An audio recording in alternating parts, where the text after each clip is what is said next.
창립 16주년을 눈앞에 두고 있습니다. 한국교회가 가장 큰 문제는 무엇이라고 생각해 보면 교회의 사유화라고 생각을 합니다. 교회를 개인 것으로 생각하기 때문에 교회를 세습하는 문제가 생기는 것입니다. 그래서 우리가 교회의 사유화를 방지하기 위해서는 교회의 주인은 오직 예수 그리스도가 되어야 합니다. 그래서 오늘 한번 우리들이 외치고 시작했으면 좋겠습니다. 우리 교회의 주인은 누구십니까? 최근에 저는 창립기념주를 눈앞에 두고 우리 김포한식교회 진정 교회의 주인을 예수 그리스도로 모시고 있는지 돌아보면서 기도할 때 아직도 제가 내려놓지 못한 것이 많다는 생각을 지울 수가 없습니다. 그래서 오늘 본문의 계시록을 보면 사도 요한이 소아시아 지역에 있는 7교회에게 편지를 보내고 있습니다. 요한은 교회마다 장점은 한없이 칭찬을 하고 있고 단점은 빨리 고쳐라고 책망을 하고 있습니다. 그러나 유일하게 책망받지 않는 하나의 교회가 있는데 오늘 본문에 등장하고 있는 빌라델피아 교회였습니다. 어떻게 빌라델피아 교회는 책망받지 않는 교회가 될 수 있을까? 창립기념주를 눈앞에 두고 우리 김포한신교회도 빌라델피아 교회처럼 책망받지 않는 교회, 책망받지 않는 성도가 되었으면 좋겠다는 성령의 감동하심이 제 마음속에 너무나 밀려왔습니다. 그래서 오늘 우리들의 창립기념주를 눈앞에 두고 우리 김포한신교회가 우리 성도님들이 어떻게 하면 빌라델피아 교회처럼 책망받지 않는 교회가 될 수 있는지 깨닫고 우리 교회와 우리들의 삶에 적용할 수 있는 소중한 시간이 될 수 있기를 간절히 소망합니다.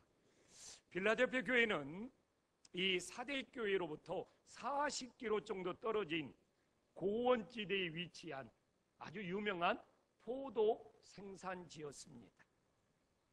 두 교회가 서로 가깝다 보니까 서로 많은 비교가 되었습니다. 그래서 오늘 계시록 3장을 보면 사대 교회가 먼저 나오면서 빌라델피아 교회와 자연스럽게 비교가 됨을 알 수 있습니다. 그래서 오늘 1절에 보면 사대 교회는 내가 살았다는 이름을 가졌으나 죽은 자라고 말하고 있습니다. 여기서 살았다는 이름을 가졌다는 것은 세상적으로 보면 이름이 알려진 굉장히 유명한 교회였다는 겁니다. 굉장히 지식층과 능력 있는 사람들과 부유한 사람들이 많이 모여있는 아주 사대교회는 유명한 교회였습니다. 그러나 교회는 이름이 알려지고 유명했는데 영적으로 죽었다고 사도 요한이 책망을 하고 있습니다. 그러나 상대적으로 8절의 빌라델피아 교회를 보면 작은 능력을 가졌다고 나오고 있습니다. 여기서 작은 능력을 가졌다는 것은 신분이나 지위 등의 이런 고위층이나 재력이 많은 사람들이 없는 아주 변변치 않은 능력이 없는 교회였다는 것을 의미하고 있습니다.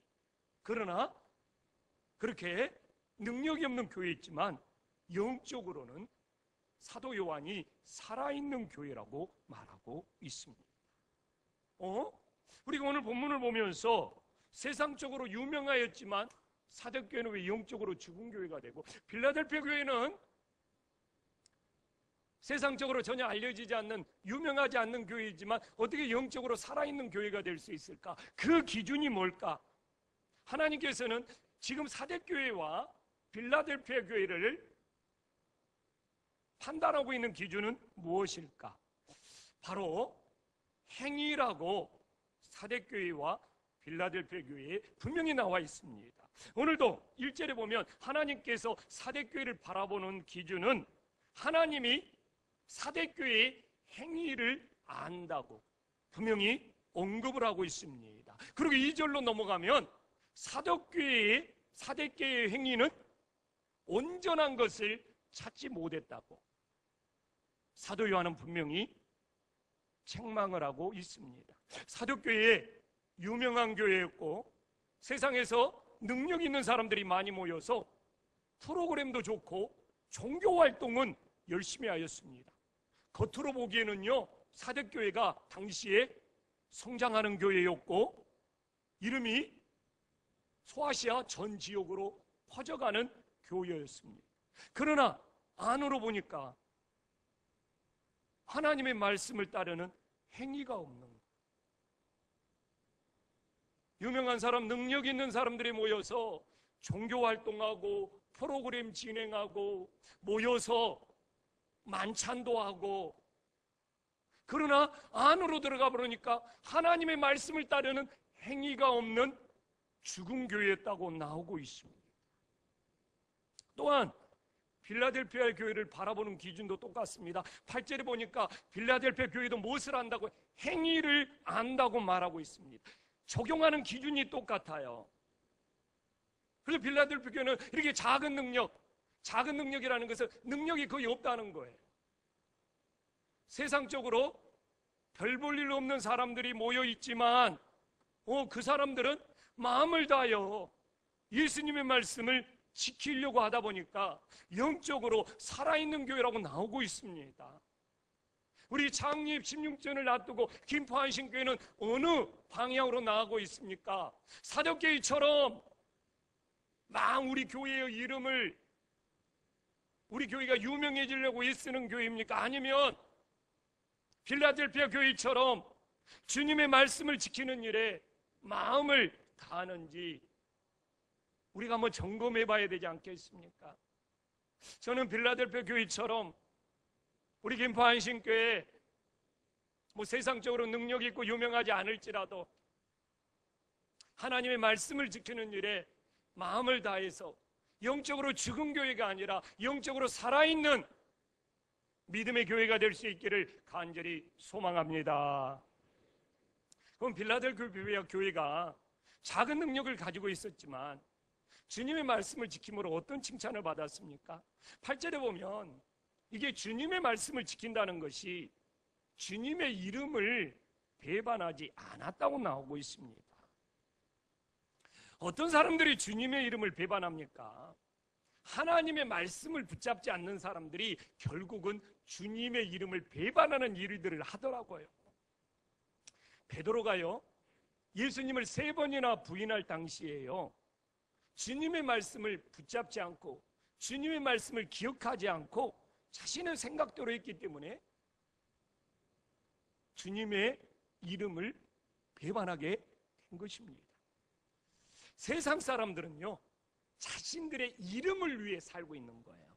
이름을 알리고 싶고, 또 우리나라 같은 경우는 굉장히 이름에 집착하고요. 특히 이게 유교 문화의 가부장 사회 속에서는 씨를 통하여 꼭 자신의 씨를 남기려고 하고 자신의 씨를 통하여 자신의 이름, 자신의 가문을 이어가려고 하는 그 문화가 우리나라에는 굉장히 강하게 퍼져 있습니다. 그래서 자신의 이름을 위해 살아가는 그런 집착된 문화가 팽배합니다. 그래서 예수님을 믿게 되면 이런 유교 문화에 자신의 씨를 남기고 자신의 이름을 남기려고 하는 것과 예수님의 이름을 위하는 것이 충돌하게 되는 거예요.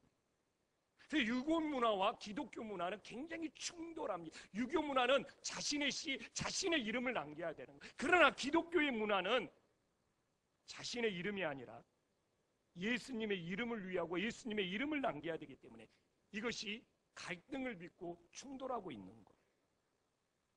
그래서 신앙생활을 하면 딱 2가지 길이 보입니다. 하나의 길은 뭐냐? 예수님을 믿기는 믿되 예수님을 이용하여 자신의 이름을 알리고 남기려고 하는 그런 길들이 있습니다. 그래서 교회는 나오고 신앙생활을 하는 것 같은데 그 예수님을 통하여 자신의 이름을 알리고 자신의 이름을 나타내려고 하는 거예요. 그래서 오늘도 우리가 1절에 보면 정확히 나와 있잖아요. 사대교회가 살았다는 이름, 이건 예수님의 이름이 아니고 자신들이 유명하게 살고 있고 자신들이 능력 있게 살고 있고 자신들이 잘 나가게 살고 있다는 자신들의 이름인 거예요.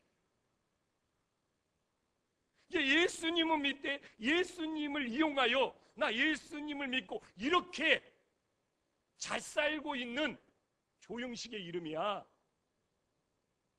이렇게 예수님을 믿고 있다는 겁니다. 그런데 이런 신앙이 결국은 자신의 이름을 나타내려고 하다 보니까 주님의 일을 배반하는 일들을 하게 된다는 겁니다.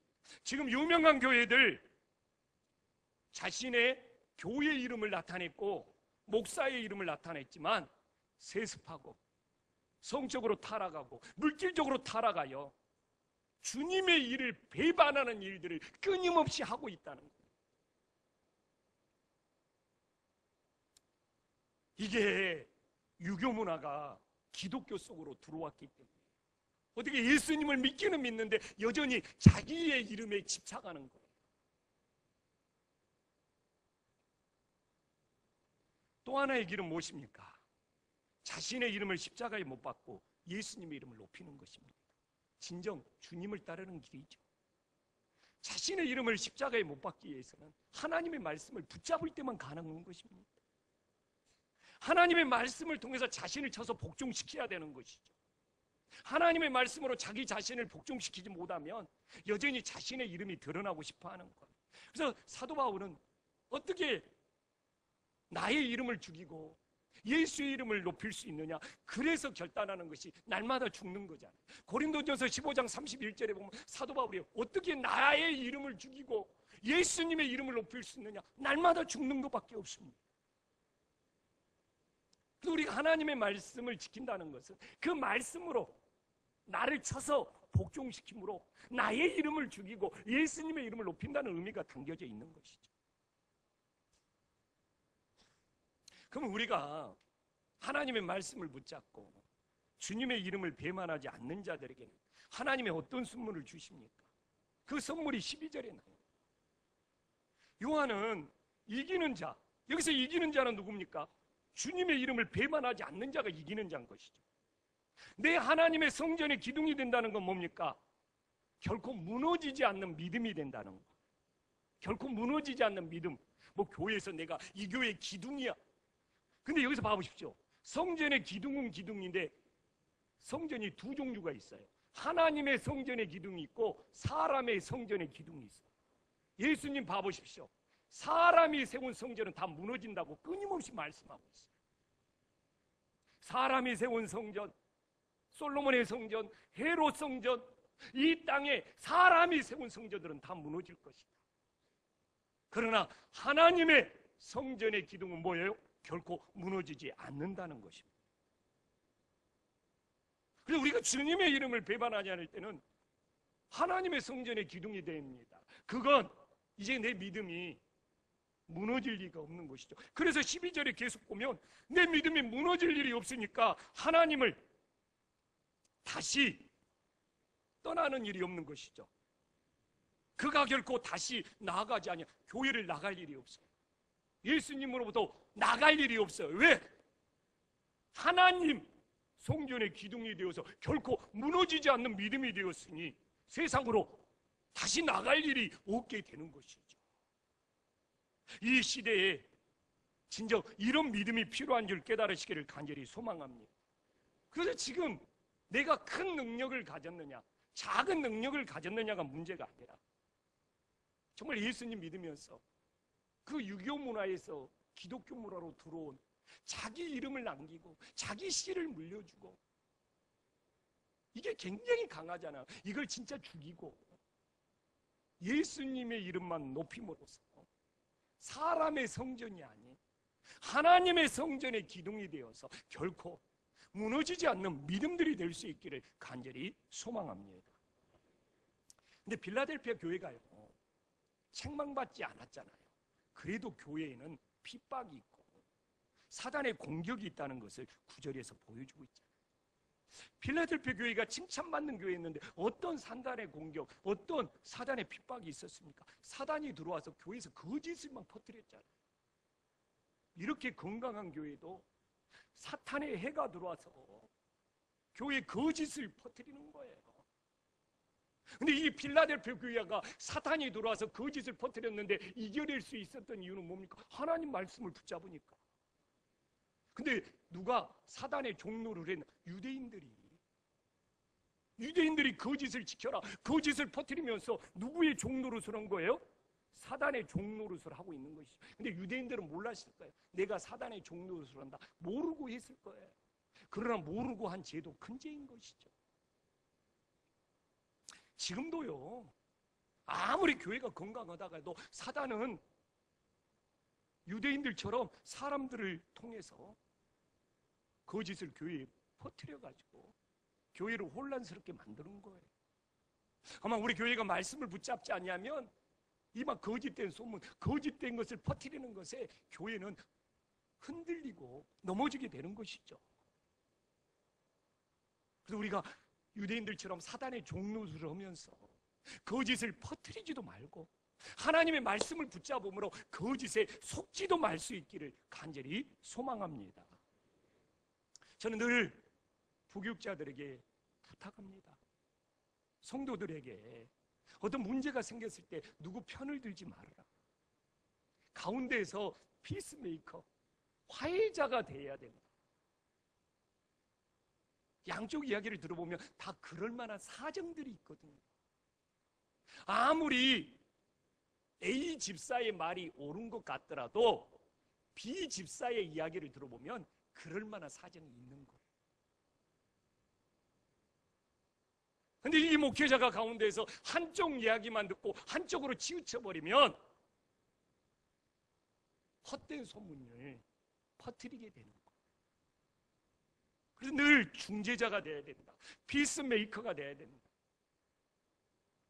A 집사의 입장은 그렇지만 B 집사의 입장을 들어보면 거기에는 그럴 만한 사정이 반드시 있으니까. 그래서 가운데에서 화해시키는 역할을 하는 것이 주님을 따르는 길이라고 늘 그 마음을 나누고 있습니다. 우리는 어떤 사람들이 거짓에 속아 넘어가지 않습니까? 하나님의 말씀을 붙잡아야지 거짓에 속아 넘어가지 않아요. 근데 한 번 붙잡았다고 거짓에 속아 넘어가지 않게 됩니까? 아니에요. 10절에 나와 있잖아요. 인내의 말씀이에요. 주님의 인내의 말씀을 지켰는지 10절에 나오죠. 뭡니까? 주님의 말씀을 인내하듯이 붙잡고 있어야 된다는 거예요. 아멘. 그냥 하나님 말씀 한 번 붙잡았다고 내가 다 승리했다는 것이 아니라 주님의 말씀을 인내로서 끝까지 붙잡아야 된다는 것을 우리들에게 말씀하고 있는 겁니다. 근데 지금 젊은 세대에게, 다음 세대에게 인내라는 말이 하찮은 말이 되어가고 있답니다. 왜 그럴까요? 세상이 너무 빠르게 변하고 있습니다. 그래서 우리 젊은 세대로 갈수록 여유가 없어. 그냥 삶에 조급증에 걸려 있어요. 무슨 핸드폰이 새로 나오면 바로 빨리 새 것으로 바꿔야지 능력자가 되는 거예요. 그러다 보니까 인내라는 말을 쓰면 바보 취급받고 인내라는 단어를 사용하면 뒤떨어지는 세대가 되어버리는 거예요. 그래서 어떻게 빨리 내가 새 것을 가질 수 있느냐, 이 조급증이 지금 능력자로 대접받는 시대가 되어버렸습니다. 인내가 하찮은 단어, 뒤떨어진 단어, 바보 취급받는 단어가 우리 다음 세대에서 일어나고 있다는 거. 저도요, 목회하면서 정말입니다. 뭔가 막 빨리 하고 싶어서 조급한 마음에 걸리잖아요. 시험이 찾아와서 넘어져 버리더라고요. 묘해요. 지난주 글을 하나 읽었는데 루마니아가 10,000불이 겨우 넘었어요. 그래서 한국의 목회자가 한국을 루마니아 사람들이 되게 부러울 줄 알았대요. 우리는 이제 30,000불 시대에 도달했으니까. 근데 전혀 루마니아 사람, 한국은 절대로 닮지도 않고 싶고 배우지도 않고 싶고 부럽지도 않다는 거야. 왜? 한국 사람처럼 조급증에 걸려서 여유가 없는 민족이 세상에 어디 있느냐. 우리는 만불에 불과하지만 우리들의 삶은 여유롭다는 거예요. 우리 한국 사람들이 착각 속에 살아가고 있는 것이죠. 정말입니다. 그래서 저도 뭔가 그냥 빨리 하고 싶고, 그러면 조급증에 걸려갖고 시험 들어서 넘어지고, 그러면 이제 그 새끼 넘어졌을 때는 하나님, 내가 하나님의 말씀을 인내로 붙잡았어야 된다. 그러면서 생각나는 말이 우보천리죠. 우보천리. 소는 한 걸음씩 천리 400km로 가는 거예요. 서울에서 부산까지 가는데 소의 그 한 걸음 한 걸음, 이게 넘어지고 나서야 우보천리라는 것을 떠올리면서, 내가 인내의 말씀을 붙잡고 한 걸음 한 걸음 가야 되는데, 그때 회개하고 있는 것이죠. 인내로 하나님의 말씀을 지키면 어떤 은혜를 주십니까? 10절에 나와 있잖아요. 너를 지켜 시험의 때를 면하게. 그럼 우리는 시험의 때를 면한다, 시험의 때를 면한다. 근데 그것보다 더 중요한 것이 앞에 단어가 나와 있잖아요. 너를 지켜준다. 내가 하나님 말씀을 지키면 하나님이 나를 지켜주기 때문에 시험의 때는 당연히 면할 수가 있게 되는 것이죠. 그래서 여기서 중요한 것은 시험의 때를 피했다가 아니라 하나님이 우리를 지켜주신다. 내가 말씀을 지키면 하나님이 나를 지켜주셔서 시험의 때를 이기고 갈 수 있다는 것입니다. 이런 은혜가 우리 성도님들 속에 임할 수 있기를 간절히 소망합니다. 그럼 우리가 하나님이 지켜주시면 시험의 때를 면하게 되잖아요. 그러면 또 어떤 선물을 받습니까? 그 선물 이야기는 오늘 12절에 나와 있습니다. 그러면 하늘에서 내 하나님께로부터 내려오는 새 예루살렘의 이름과 나의 새 이름을 그 위에 기록한다고 말하고 있습니다. 여기서 우리의 이름이 아니에요. 주님의 새 이름을 그 위에 기록한다는 겁니다. 제가 오늘 말했잖아요. 오늘 본문의 흐름은 우리의 이름이 죽어야 된다. 그리고 주님의 이름이 기록되어야 된다. 근데 유교 문화가 기독교에 들어가기 때문에 한국 교인들이 이야기하면 엄청난 고민거리가 생깁니다. 우리의 이름이 하늘나라 생명책에 기록돼야지 내가 구원을 받는데. 이게 세상의 유교 문화가 교회에 들어와서 살짝 바뀌어서 이제 하나님의 생명책에 내 이름이 기록된다는 것에 집착이 되어 있어요. 그래서 이단들이 이용하잖아요. 어떤 이단은 14만 4천 명이 구원받는다 딱 해놓고 14만 4천 명을 1번부터 순번을 정해놨잖아요. 헌금 많이 하지 순번 올라가, 봉사 많이 하지 당신 이름 올라가, 요새 교회 게으름 피고 있네, 당신 이름이 미끄러지고 있어. 이단들이 교묘하게 한국 사람들의 그 유교 문화의 이름을 앞세우고 싶은 심리를 끊임없이 이용하고 있잖아요. 지난주에 그 휴게실에 오는데 섬기는 분들이 많았죠. 근데 우리 항성재 목사님이 조금 열심히 섬겼어요. 그러니까 진짜 이게 농담입니다. 조영식 목사의 이름은 안 새겨줘도 항성재 목사의 이름은 휴게실에 새겨줘야 되겠네.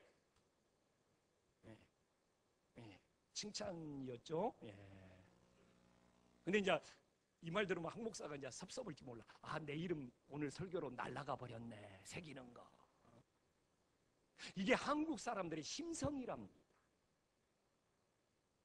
자기 이름이 새겨져야 돼. 그래서요, 4월 촉발 봐보십시오. 기와장에 불교를 믿는 사람이나 안 믿는 사람이 와서 자기 이름 새기고 자기 가족들 이름 새기는 거예요. 기와장에 자기 이름 새겨가지고 그 기와장이 100만 원이 되고 50만 원이 되고, 실제 그렇지 않습니까? 그러면 기독교는 안 그러느냐? 우선 성교관 짓고 뭐 찍으면 거기에 막 사람들 이름하고 가득 돈 많이 낸 사람부터 앞에서 이름 다 새겨놨잖아요. 뭐 머리돌 해가지고는 뭐 누구부터 이름 뭐 가나다 순도 아니요, 액수가 큰 사람부터 앞에서 나와 있어요. 이게 한국 문화입니다. 하늘의 소망으로 헌금을 한 건지, 자기 이름을 앞에 새기기 위해서 헌금을 한 건지, 사실 분간이 힘든 시대에 우리들은 살아가고 있어요. 솔직히 돌아와야 합니다. 근데 봐보십시오. 예수님의 이름이 새겨졌다. 자신의 이름이 지워지고 예수님의 이름이 그의 위에, 이게 내 이름이 생명책에 기록된 것보다 더 위대한 일이에요. 여기서 조영식에게 예수님의 이름을 새긴다는 것은 내가 예수님의 완전한 소유가 된다는 거예요. 아멘. 그래서 여기서는 내 이름이 하늘나라 생명책에 기록된다는 것보다 예수님의 이름이 나에게 새겨지면 내가 완전히 하나님의 소유가 되는 이 놀라운 특권, 놀라운 은혜가 있음을 깨달으시기를 간절히 소망합니다. 그런데 어떻게 이렇게 자기의 이름이 새겨져야 되고 자기 이름이 기록돼야 되고 자기 이름이 나타나야 된다는 이 한국의 문화에 집착해가지고 교회까지도 자기 이름을 새기는 것에 열심되다 보니까 오늘 같은 자기 이름을 지우고 나에게 예수님의 이름이 새겨져야 된다, 이게 당황스러워. 오히려 완전히 하나님의 소유가 되는 놀라운 축복이 됨에도 불구하고 진정한 믿음은 내 이름은 지워질지라도 우리 자신에게 예수님의 이름이 새겨지는 것이 진정 예수님의 소유가 되는 더 큰 은혜가 있음을 깨달으시기를 간절히 소망합니다. 사실 이 말씀을 설교하게 된 이유는 저의 고민이었습니다. 교회를 개척하고 지금까지 떠나지 않는 고민이 있습니다. 주변에 능력 있는 하나님의 종들이 많은데 저는 개인적으로 정말 능력이 한없이 부족하다는 것, 진심으로 하는 이야기예요. 내가 뭐 밖으로도 무슨 능력이 있습니까? 내가 뭐 유명한 정치인을 압니까? 유명한 기업인을 압니까? 그런 인맥, 그런 인프라 없습니다. 요새는 인프라도 능력이라고 그러죠. 근데 저는 그런 능력이 없어요. 그래서 뭐 우리 교회를 유명한 정치인과 연결시키지도 못하고요, 유명한 뭐 기업가, 실업가와 연결시키지도 못하고, 그래서 뭐 우리 교회가 내가 외부에서 뭔가를 잘 끌어들여서 그런 능력이 있어서 우리 교회를 키우지도 못하는 그런 능력 없는 종입니다. 실제로 하는 이야기예요. 또한 개인적으로도 교회 안에서도 능력이 부족해요. 제일 마음이 아플 때가 좀 성도들이 아프면 내가 막 뜨겁게 막 불내리는 안수기도를 해갖고 막 치유의 역사가 일어나야 되는데 한신교회는 그런 기적, 그런 능력이 나타나지 않아요. 근데 내가 능력이 없는데 어떻게 능력 있는 척을 할 수 있습니까? 제 성격은 또 그러지 못해요. 목사가 막 자기 자신을 능력이 없네 말하기 쉽지 않는 거거든요. 근데 저는 실제로 능력이 없는 종인데 뭐 그걸 부끄럽다고 감출 필요가 어디가 있어요. 능력이 없는 것이 저의 진짜 모습인데요. 개척 초창기에는 참 답답했습니다. 아, 내가 능력이 부족하구나. 막 힘들기도 했고요. 지금도 그런 마음은 사라지지 않아요. 창립 16조를 눈앞에 두고 있지만 새벽 기도에 성도들이 나오는 숫자가 부족하면 아, 내가 이렇게 능력이 부족해서 그러나 이렇게 기도하지 않으면 우리 교회는 어떻게 될 건가, 막 그런 나의 그 어떤 능력 부족함이 막 밀려오는 거예요.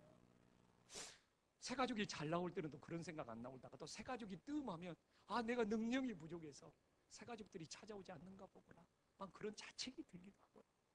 또 오늘 예배 시간에 성도들이 졸고 있으면 얼마나 내가 오늘 능력이 부족하면 다 재워버릴까, 나는 재워버리는 능력이 있나, 깨우는 능력은 없고 우리는 이게 서글프게 웃고 있어요. 그러나 내 마음은 아픕니다. 이런 고민이 떠나지 않아. 교회에서 무슨 안 좋은 일이 있으면 내가 능력이 없어서 그러는 거고, 교회에서 무슨 성도들이 갈등이 일어날 때도 아, 내가 능력이 부족해서 그러는 거고, 막 내가 카리스마가 있고 막 능력이 있어서 막 탁탁 말 한마디 하면 정리가 돼야 되는데 내가 능력이 부족하니까 지금도 그 고민은 솔직히 떠나지 않습니다. 근데 그래도 내 마음에 자유함을 준 말씀이 오늘 8절 말씀이에요. 여기서 작은 능력이라는 것은 원뜻을 보면 능력이 거의 없다는 거예요. 아, 그렇지. 16년이 지났지만 나는 여전히 능력이 없는 그런 종입니다. 그러나 이렇게 능력이 없다고 맨날 자책하고 영적으로 침체까지 이렇게 능력이 없는 나 같은 종이 할 수 있는 일이 뭐냐 찾다가 하나님이 위로의 말씀으로 자유의 말씀으로 주신 것이 8절 말씀이야. 그래, 나는 능력이 부족할지라도 하나님 말씀을 지키는 일에 마음을 다해보자. 내 목회하는 동안 정직한 목회로 주님을 배반하지 않고 내 사랑하는 아내를 배반하지 않고 이렇게 소중한 우리 성도님들을 배반하지 않고 아무리 한신교회, 김포 한신교회보다 10배 더 큰 교회에서 나를 청빙한다 할지라도 우리 성도님들을 배반하지 않고